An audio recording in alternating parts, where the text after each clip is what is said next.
Hello there, welcome to the Saroy channel, wherever you are in the world, and so much love to each and every one of you. How are you doing? I do hope you're doing remarkably well.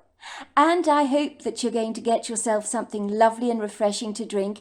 And if it's something I don't know about, tell me about it, because I've heard so many different drinks that you guys drink. And do leave a comment, not only because I love hearing from you, but because the algorithms appreciate it as well.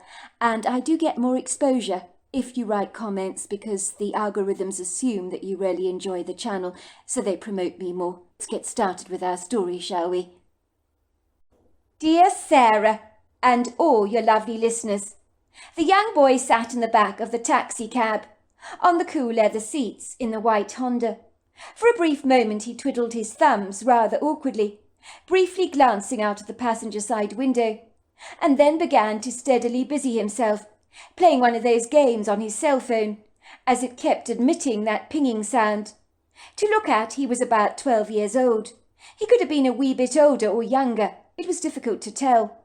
He had a cute little angelic face, with 2 dimples on either side of his cheeks, a little cleft on his chin, and very wide, innocent blue eyes. His trendy hairstyle meant that his brown hair stood up on end in spiky peaks, rather resembling a hedgehog.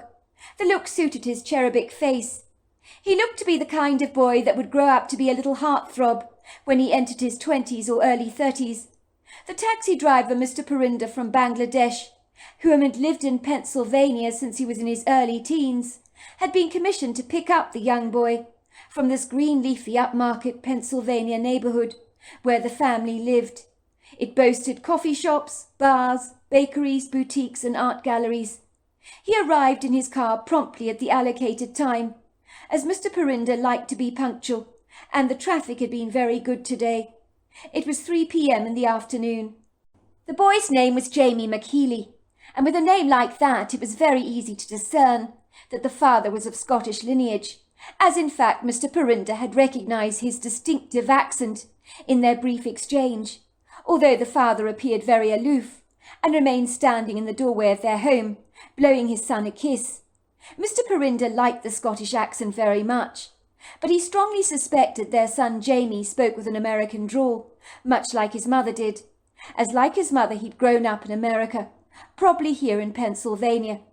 Suffice to say the young boy had not spoken to him yet, but when he had briefly communicated with his mother, his voice had been so low, Mr. Prt1 had not heard a word he'd said.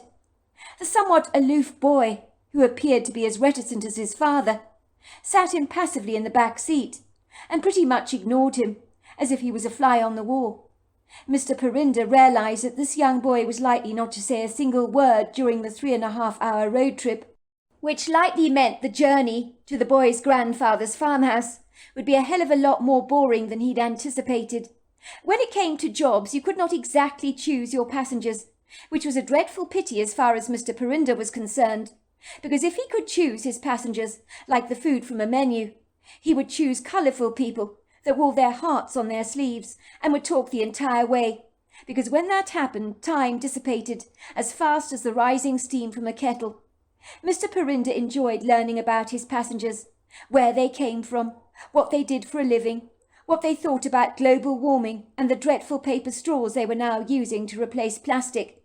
There were so many interesting topics of discussion he would happily engage in, where he could luxuriate in a kaleidoscope of people's differing opinions and insights, which always made his road journeys so much more pleasurable.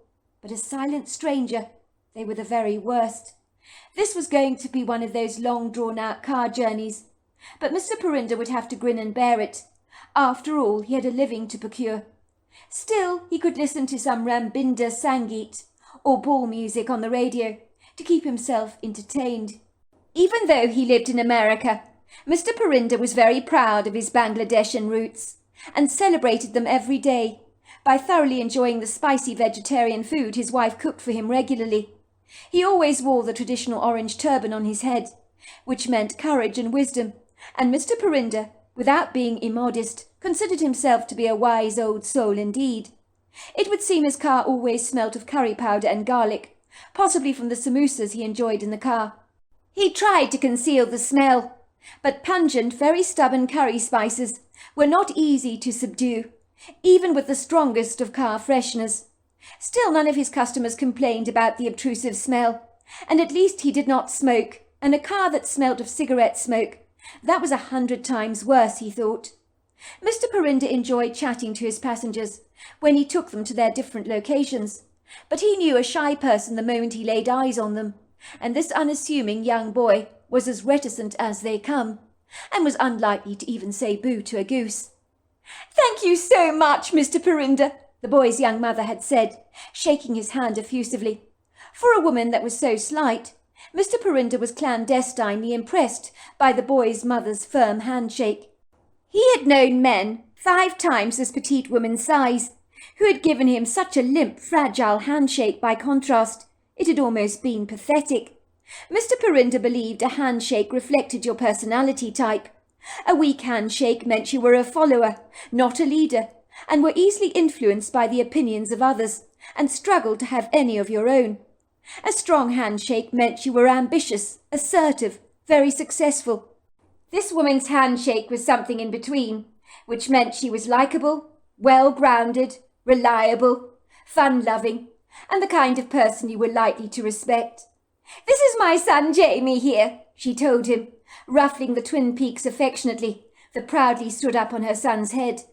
The young boy looked annoyed as he straightened his hair after his mother had played with it. He'd gone to a lot of trouble sticking it up with hair gel in the morning, which his mother was constantly messing up. "You'll be transporting my son Jamie here to his grandparents' home, which is 3.5 hours away from here, roughly near Somerset County, which is known as the roof garden of Pennsylvania, but I'm sure you know it very well indeed.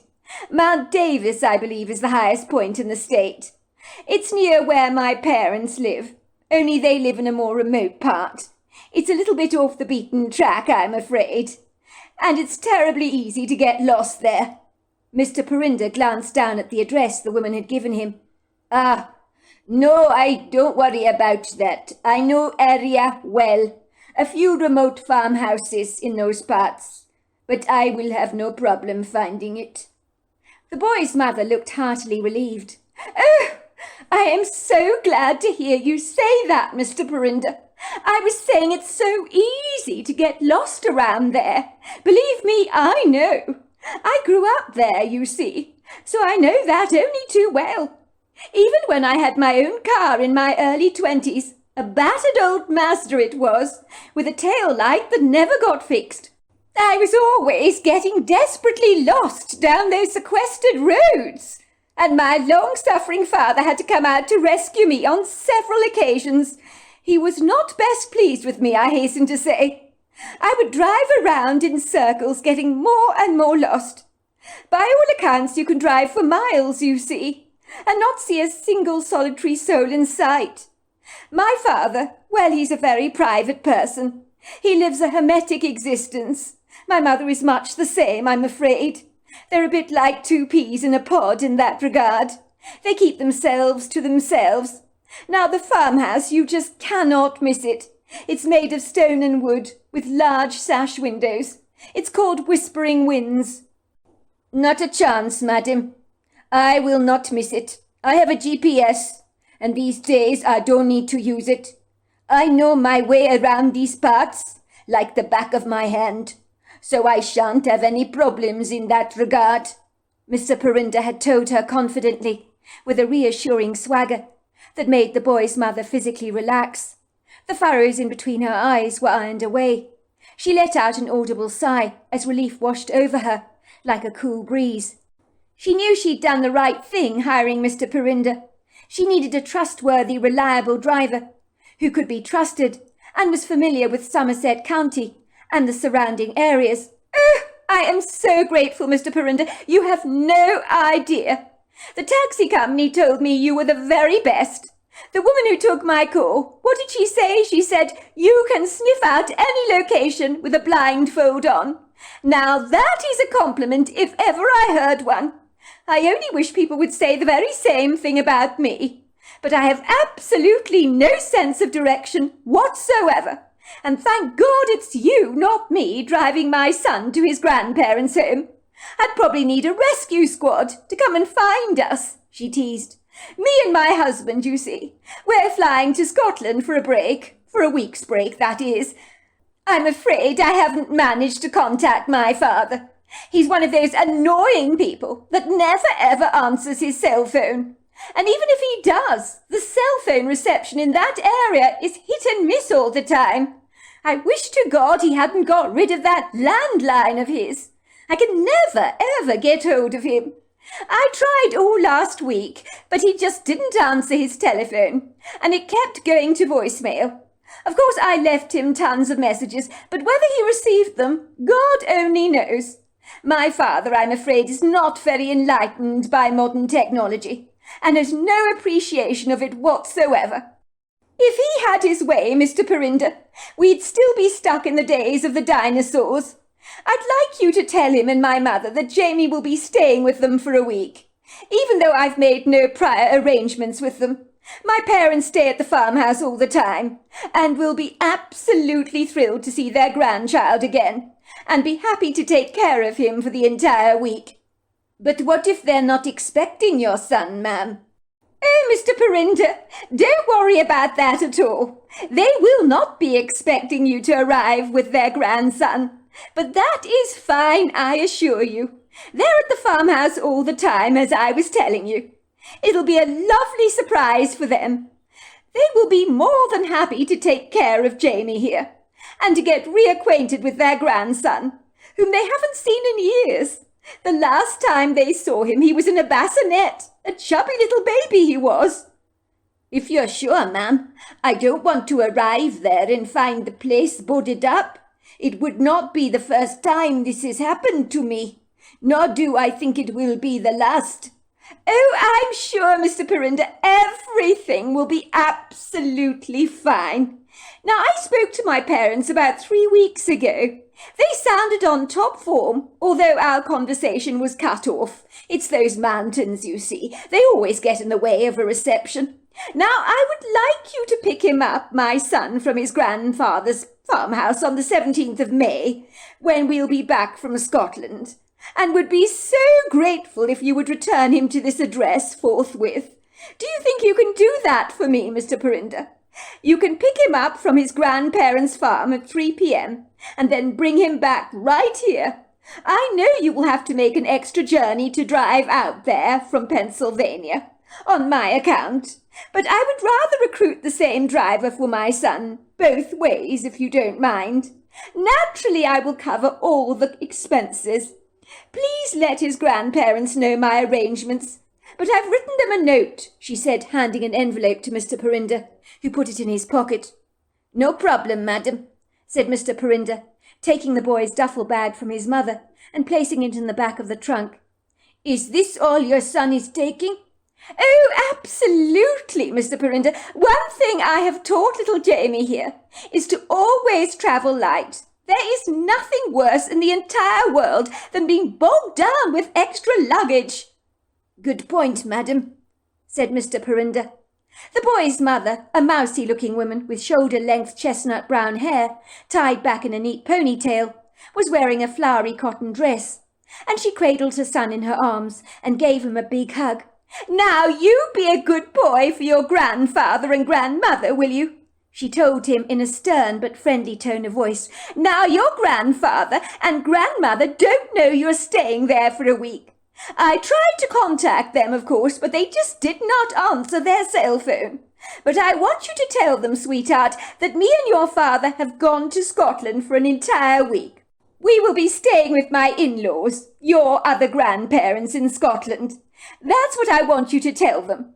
Tell them your father's brother Felix is getting married to a very nice Scottish girl called Beth Ann, and we're expected to attend the wedding ceremony. And that's why we're going to Scotland at the last minute. Do you think you can remember all that?" "But what if they don't want me to stay with them?" said the boy, his blue eyes growing suddenly concerned. "I mean, the last time I saw them, I was very little. I don't even remember what they look like, Mum. They're strangers to me." The woman waved her arm in front of her face, as if swatting away a fly. "Don't be ridiculous, Jamie, sweetheart. Your grandparents are not strangers. They'll be over the moon to have you stay with them. And even if you don't remember them, they'll most certainly remember you. Your grandparents have always told me to send you in a taxi to stay with them when we go away. It's a long-standing agreement we have always had, an unwritten one if you like. But they're always at home, so they'll be surprised and very pleased to see you. But not surprised, if you know what I mean." The boy did not know what his mother meant. He looked decidedly uncomfortable, being cuddled by his mother. He was getting to that tricky age when open displays of affection in public could be a tad embarrassing for him, especially when strangers were watching. Mr. Prt1 saw him flinch. The boy's mother's eyes became more misty, almost as if she was about to cry. She was clearly very attached to her son, and trying her hardest not to show how emotional she had become, to be parted from him. Mr. Prt1 could relate to that. He had a daughter who moved to Bangladesh, and he missed her desperately. The boy's mother wiped a tear away from her eyes with a thumb, and said self-consciously, "What am I like? Oh dear me! And my son is only going away for a week, yet it feels like an eternity. Goodbye, my sweet," she said, squeezing her son's dimples affectionately. The boy retracted, pulling away from his mother in disgust. He simply loathed having his hair ruffled up and his cheeks tweaked. He wished his mother would stop doing that to him, especially with a taxi driver watching. It was so humiliating. The boy's mother handed Mr. Prt1 a contact number. "That's for my sister in Pennsylvania. Now, she doesn't live very far from us.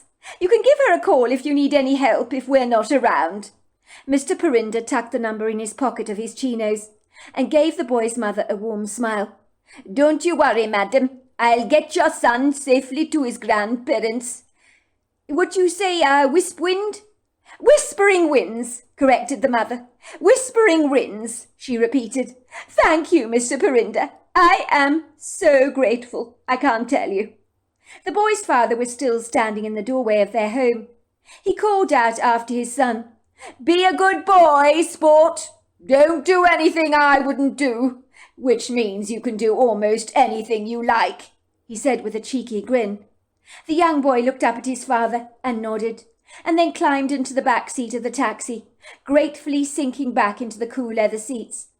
Mr. Prt1 climbed into his taxi, put his foot down on the gas, and accelerated down the long grey ribbon of asphalt, until the boy's mother was just a speck on the landscape. If the boy was upset being on his own in the back of the taxicab, his inscrutable face remained as impassively blank as a piece of paper, and very dispassionate towards Mr. Prt1, because he couldn't read the boy's expression. He privately wondered how the boy felt about rocking up at his grandparents' home, when they were not anticipating his fortuitous arrival. Back home in Bangladesh, which is situated in the northeastern part of Asia, people were much more nonchalant about that kind of thing, and the spontaneous arrival of guests was as natural and commonplace as finding a leaf that had blown into the entrance hall. An unexpected guest was greeted with great excitement, but here in America things were remarkably different. It was the culture, he decided. He found the Americans, much like the English, always liked to make formal arrangements, sometimes weeks or even months in advance. This was the protocol around here, and was considered courteous behaviour. Still he mused to himself. The boy's mother had been adamant that his grandparents would be delighted to see him, and would gladly accommodate their grandson for a week. Even so, it did seem a little up in the air, giving someone a lift to a destination where they were not expected. It would be like dropping off clients at a hotel where they hadn't reserved a booking. What if the hotel was booked up fully? Or in the boy's case, his grandparents weren't in? What would he be expected to do in that situation? Mr. Prt1 cast those unsettling thoughts aside and focused on the journey ahead. It didn't do any good to dwell on what-ifs. It was much better to just go with the flow of things, he found. Mr. Prt1 put on some of his favourite Asian music on the radio, while the boy continued to play with his cell phone in the back of the car. He glanced at the boy through his visor mirror. "Everything all right in the back?" he asked the boy. "You comfortable enough? Temperature okay?" The boy nodded. "I'm fine," he said a little stiffly. It was clear he did not want to engage in any light banter with Mr. Prt1, and the taxi driver got the message loud and clear. The 3.5-hour journey had gone by faster than Mr. Prt1 had anticipated it would, as the boy's silence meant the journey should have been a lot more insufferable, but things had not panned out too badly after all. In truth, the journey had been more enjoyable than most. The traffic had not been altogether unpleasant. The roads had not been congested either, and there had only been one little bumper bash on the highway on Route 601, which was a great sign as far as Mr. Prt1 was concerned. Over the years he'd seen some horrible accidents on those highways before that had left an indelible memory in his head that he certainly did not want to entertain. So many of them, too many to count. That's what happened when you drove a car around for a living. You had a bird's eye view of everything that went on, good and bad, from drunken drivers to strangers randomly running across the roads, dressed up to look like zombies, giving you gormless grins. That had happened to him once before. He had seen it all. The weather on this very agreeable sunny afternoon had been very pleasant, and the evidence of spring cast her magnificent showery displays all over the countryside, and it was very conspicuous. Trees had been glamorously bedecked with a confetti of blossoms, most especially the magnolia and dogwood trees that were bursting with flowery blooms, as they lifted the countryside out of its depressive gloom into the sparkling, colourful, vibrant potential that spring always boasted. Even the grass had lost its dead straw-like appearance, and appeared to be looking significantly greener of late. For Mr. Prt1, seeing the landscape reflecting such beguiling promise, lifted his spirits exponentially. He hated the long-suffering American winters, and fully appreciated sunny weather, and as far as he was concerned, the hotter the better. From his windscreen window he could happily see summer was well on her way, and for a man who rather fancied himself as a little bit of a salamander, the thought of a hot summer was a very pleasing thought indeed. Let's just say his dark olive skin had grown significantly lighter over the harrowing, cold-hearted winter months, and Mr. Prt1 looked very washed out and sickly pale, with his skin having been denied so much sun. He looked forward to regaining his healthy nut-brown glow, which his wife told him always accentuated the colour of his brown eyes. Mr. Prt1 had not been altogether entirely honest with Mrs. McKeely. The last thing he wanted to admit to the boy's mother was that he had never taken any passengers to this part of Pennsylvania before. That would not make him seem desperately professional. It was always important to appear to know what you were doing and where you were going, even if you didn't. His father had always taught him that. You needed to instill confidence in your passengers. Besides, if things were bad and he got really lost, he could always rely on his GPS. Unfortunately, Mr. Prt1's GPS was not behaving itself terribly well. It was not giving him a much-needed signal. Let's just say, even though the girl in the office who took all the calls for the taxi service had sung Mr. Prt1's praises rather too highly, going overboard by exaggerating the competence of the man to Mrs. McKeely, she had been informed that if people sounded apprehensive on the phone, to give them that much-needed push to persuade them to book the taxi services. After all, it was tough out there, and competition was stiff. In truth, the taxi service was all too well aware that Mr. Prt1, on a dozen of occasions, had got hopelessly lost when taking people to their relevant destinations. But that was not information you volunteered to your passengers. The best thing to do was to look as if you knew where you were going, and to secretly cross your toes and fingers and hope you hit pay dirt. Mr. Prt1 privately cursed under his breath, but it was safe to do so, as he was speaking in his own language. The boy could not understand. If the boy had been able to interpret the words that Mr. Prt1 had been speaking, he would discover that the taxi driver was swearing in his native language, in pidgin English you could say. "Sheet! Sheet! I'm so feeking lost! Sheet! Sheet! I'm feeking lost!" It was the first time the boy's voice broke the silence in the taxicab, and it surprised Mr. Prt1, so much so that he nearly jumped out of his skin. "You do know where we are, right?" came the anxious voice from the back seat. "It's just like you just don't seem to look like you know where you're going." Mr. Prt1 wondered if the boy had subconsciously picked up on his malaise and obvious unease, as he was sure you could cut the tension in the taxi with a knife. It certainly didn't help that the radio had gone on the blink and was making this annoying static noise. He hurriedly switched it off so that the taxi was now steeped in an uncomfortable silence, and all you could hear were the rubber wheels of his Honda riding over the rough surfaces of the road, where stones beat against the rubber and caused the car to wobble precariously, so that the Honda rattled as tiny little pebbles slammed themselves against the undercarriage of his car. If the truth be told, he didn't know where the hell he was, or where the hell he was actually going, but he was not going to let the boy know that. He managed a mock smile that certainly did not meet his troubled, bird-like brown eyes, as he glanced briefly at the boy through the visor mirror. The young boy's face was furrowed in a series of disquieted lines. His back was rigidly stiff, and he looked a tad apprehensive, as his big rounded eyes glanced out of the passenger side window in the back seat. His nose was now firmly pressed against the window pane, leaving behind a sizable smudge. The prepossessing views of the rolling countryside, although breathtakingly beautiful, stretched out before them like butter on bread, but they were very much the same. There were rolling hills, meadows of verdant grassland, pretty alpine flowers, ubiquitous trees, many bursting with blossom, and there were dots on the landscape that could be farmhouses or barns, but you couldn't be too sure. It would be easy to drive around in circles and not know where the hell you were going. The boy's mother, Mrs. McKeely, had been right on the money about that. It was badly signposted around here, and where the hell was the turn-off in the road that was supposed to lead to the grandparents' property? What was it the mother had called the place? Whispering Winds, that's right. Where was the signpost for Whispering Winds? "Not to worry, young man. I know where I'm going," he said. "I know places around here like the back of my hand." "You could have fooled me," said the boy. "It looks as if we're very lost.